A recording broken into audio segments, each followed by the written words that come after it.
बिहार सरकार के मंत्री प्रेम कुमार पूर्णिया पहुंचे। एक निजी होटल में प्रेस वार्ता को संबोधित करते हुए उन्होंने एनडीए सरकार की योजनाएं और उपलब्धियां गिनाई। बिहार की सभी 40 सीटें जीतने का दावा किया और कहा कि नरेंद्र मोदी तीसरी बार प्रधानमंत्री बनेंगे। आगे उन्होंने कहा कि प्रधानमंत्री मोदी ने 400 सीटें पाने का जो लक्ष्य रखा है उसे पाने में हम सभी कामयाब होंगे। वहीं पप्पू यादव के कार्यालय में हुई छापेमारी और पुलिस की कार्रवाई को राजनीतिक साजिश करार देने वाले पप्पू यादव के बयान पर मंत्री ने पलटवार किया। कहा कि अगर कोई कानून को अंगूठा दिखाएगा, नियम और कानून को तोड़ेगा, पुलिस निश्चित तौर पर उनके घर पहुंचेगी, पुलिस की कार्रवाई भी होगी। सरकार की उपलब्धियां गिनाते हुए उन्होंने कहा कि बिहार के जिलों में मैंने भ्रमण किया है, जनता से सीधे तौर पर मिल रहा हूं। वहां जाकर जब देखता हूं तो लगता है प्रधानमंत्री मोदी और सीएम नीतीश कुमार के 10 साल में किए गए काम ने बिहार की तस्वीर बदल दी है।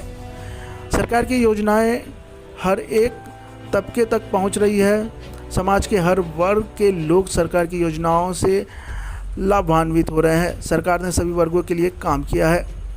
उन्होंने आगे कहा कि पूर्णिया का चुनाव पहले भी जीत चुके हैं। साल 2014 में जब जदयू को सिर्फ 2 सीटें आई थी, उसमें से 1 सीट पूर्णिया लोकसभा का था। उन्होंने पूरा विश्वास के साथ कहा कि जिस तरीके से पीएम मोदी और नीतीश कुमार ने जन कल्याणकारी योजनाओं को समाज के हर तबके तक पहुंचाया है, इसका परिणाम सकारात्मक होगा। पूर्णिया के सभी पत्रकार बंधुओं का मैं स्वागत करता हूं, अभिनंदन करता हूं। इसलिए स्वागत करता हूं कि आप लोगों की भी काफ़ी व्यस्तता है, हमारी भी काफ़ी व्यस्तता है, और इस व्यस्तम समय को निकालकर आप यहाँ पर आए हैं प्रेस कॉन्फ्रेंस में, इसलिए आपका मैं स्वागत करता हूं। और आपके माध्यम से सिर्फ पूर्णिया नहीं, सिर्फ कटिहार नहीं, सिर्फ किशनगंज नहीं, सिर्फ अररिया नहीं, सिर्फ भागलपुर नहीं, पूरे बिहार के लोगों को संदेश देना चाहते हैं। आपके माध्यम से बताना चाहता हूं कि इस बार एनडीए को बिहार में 40 में 40 सीट मिलेगी और 400 पार जो देश के प्रधानमंत्री आदरणीय नरेंद्र मोदी जी का जो लक्ष्य है, उस लक्ष्य को प्राप्त करने में हम सब लोग कामयाब होंगे। क्योंकि कई लोकसभा में जाने का मुझे अवसर मिला। मैं गया था, नवादा गया था, जमुई गया था, बांका गया, भागलपुर गया। इन लोकसभा के भ्रमण में जनता से जब रूबरू होते हैं तो उनके मन में बिहार में जो काम हुआ है, बिहार के मुख्यमंत्री, लोकप्रिय मुख्यमंत्री श्री नीतीश कुमार जी के शासन में और देश के प्रधानमंत्री जी के शासनकाल में नरेंद्र भाई मोदी के जो शासनकाल है 10 साल का, इसमें जो काम हुआ है, हर तबके को लाभ मिला है, हर घर को लाभ मिला है, हर परिवार तक सरकार की योजनाओं का लाभ मिला है। तो लोग यहाँ पर उत्साहित हैं और इस उत्साह को देख के मैं कह सकता हूँ कि बिहार में 40 में 40 सीट हम लोग जीतेंगे और नरेंद्र भाई मोदी को तीसरी बार प्रधानमंत्री बनाएंगे। ये जनता का जो रुख है, जनता का जो जन समर्थन है और जनता के बीच में जो हम लोगों ने काम किया है, उसका परिणाम देखकर, उसका फल देखकर ऐसा प्रतीत होता है। यहाँ के भी मतदाता को जो सुविधा मिली है, जो हम लोगों ने काम किया है, ये देश का पहला राज्य बिहार है जहाँ हर घर में बिजली हम लोगों ने पहुँचाई। देश का पहला राज्य है जहाँ 98-97% घरों में नल का पानी पहुँचाया। ये बिहार देश का पहला राज्य है जहाँ वृद्धजन को हम लोग अलग से, गरीबी रेखा में नाम नहीं है, उनको भी, जिनकी उम्र 60 वर्ष हो गई है, उनको 400 रुपया उनको वृद्धजन पेंशन का लाभ देते हैं।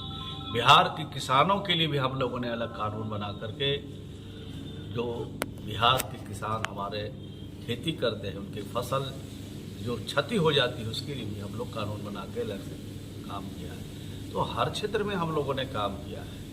और जो हमारे बच्चे हैं, जो स्कूल में पढ़ते हैं, कॉलेज में पढ़ते हैं, आंगनबाड़ी में पढ़ते हैं, उन सब बच्चों को पोशाक देते हैं, उनको छात्रवृत्ति देते हैं, उनकी किताब के लिए पैसा देते हैं, उनको साइकिल के लिए पैसा देते हैं, उनको मुख्यमंत्री प्रोत्साहन योजना से बेटियों को 10,000 रुपया मैट्रिक में फर्स्ट डिवीजन पर पास होने पर देते हैं, इंटर पास करने पर उनको 25,000 देते हैं, और जब ग्रेजुएशन कर लेती है बेटियां तो उनको हम लोग 50,000 प्रोत्साहन राशि भी देते हैं। महिला सशक्तिकरण की दिशा में हम लोगों ने जो काम किया है, आज आधी आबादी भी नीतीश कुमार जी और नरेंद्र मोदी जी के लिए आशीर्वाद देने के लिए, उनको समर्थन देने के लिए, उनको प्यार देने के लिए एक एक महिला इस राज्य में खड़ी है। पप्पू यादव कह रहे हैं कि सरकार उनके साथ राजनीतिक साजिश कर रही है, कल पुलिस भी उनके यहाँ पहुँच गई और उन्हें परेशान किया जा रहा है। नहीं, पुलिस तो हम मिनिस्टर हैं तो हमारे पास भी पहुँचेंगे। जब हम कानून को तोड़ेंगे, जब हम कानून को अंगूठा दिखाएंगे, नियम और कानून से अगर हम काम नहीं करेंगे तो पुलिस हमें भी कानून के हिसाब से हम पर भी कार्रवाई करेगी।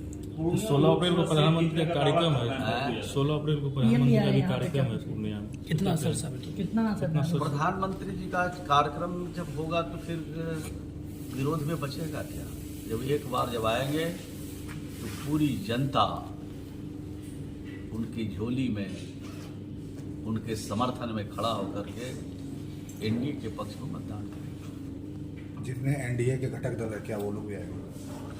सभी नेता आ रहे हैं, हम लोग सब लोग मिलकर चुनाव लड़ रहे हैं। सभी पार्टी के जो वरिष्ठ नेता हैं वो विभिन्न क्षेत्रों में काम कर रहे हैं, और जैसे जैसे चुनाव का स्थिति सामने आएगा, निकट आएगा, वैसे वैसे सभी नेता आपको पूर्णिया में, कटिहार में, किशनगंज में, अररिया में, सभी जगह पर दिखने लगे। एक मिस भी हुआ था, लेकिन इस बार वही सीट हम लोग हासिल कर रहे हैं। वहाँ भी पूरा समर्थन है, वहाँ भी पूरा सहयोग वहाँ के लोगों का मिलेगा। 2014 में भी पीएम आए थे लेकिन सीट नहीं बचा सकी थी यहाँ। इस बार फिर आ रहे हैं, हालांकि उस समय जदयू ने सीट जीता था, इस बार फिर आ रहे हैं, क्या लगता है? नहीं, प्रधानमंत्री जी जब आ रहे हैं ना तो उनके समर्थन में उस समय के वातावरण, इस समय के वातावरण में फर्क है। तो प्रधानमंत्री जी ने जो आप काम किया है देश के लोगों के लिए, गरीबों के लिए, अब हर गरीब के घर में एक व्यक्ति पर 5 किलो राशन जा रहा है। हर गरीब के बीमार पड़ने पर उनको सहायता मिल रही है, उनके इलाज के लिए पैसा मिल रहा है। हर किसान के खाते में 6,000 रुपया जा रहा है, दो करके दो करके जा रहा है। तो सबके लिए काम किया प्रधानमंत्री जी ने, इसका लाभ भी हम सबको मिलेगा। ऐसे ही खबरों के लिए करें से 24 लाइव को सब्सक्राइब, साथ ही साथ दिए गए बेल आइकन को भी दबाएं। Thank you.